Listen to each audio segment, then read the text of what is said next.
체포동의안은 압도적 다수로 부결시키겠습니다. 헌법 제84조 대통령은 내란 또는 외환의 죄를 범한 경우를 제외하고는 재직 중 형사상의 소출을 받지 아니한다. 헌법 제44조 국회의원은 현행범인 경우를 제외하고는 회기 중 국회의 동의 없이 체포 또는 구금되지 아니한다. 대한민국 헌법에는 대통령의 형사 불소추권과 국회의원의 불체포권을 명시하고 있습니다. 국민의힘은 이재명 대표에 대한 헌법적 권리를 포기하라 요구하고 있습니다. 대통령도 국회의원도 국민도 헌법에서 규정하고 있는 권리는 나름 그 이유와 역사가 있습니다.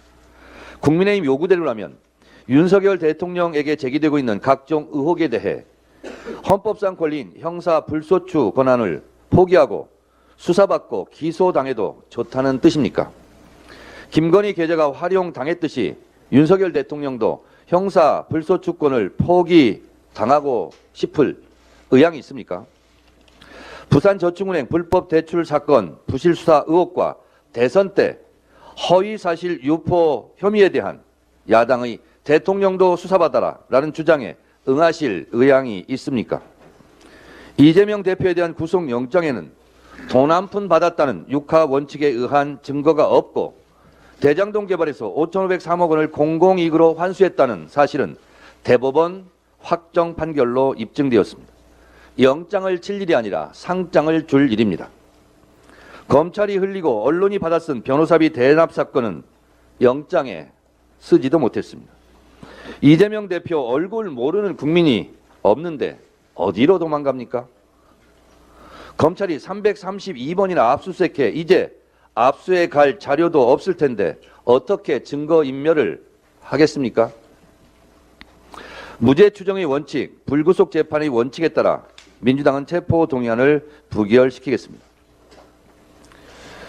이재명 대표를 지키는 일이 민주당을 지키는 일이기 때문입니다. 경찰의 국가수사본부 발족은 검찰, 경찰의 수사권 조정에 따른 입법 결과입니다.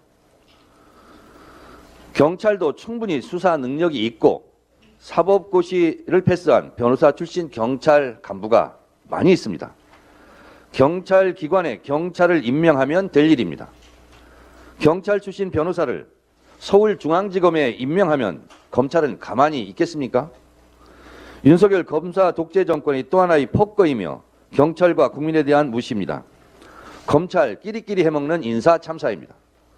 검사회의는 괜찮고 총경회의는 죄가 된다는 검찰의 선민의식이 빚은 자충우들 검사 독재 정권의 또 하나의 교통사고입니다.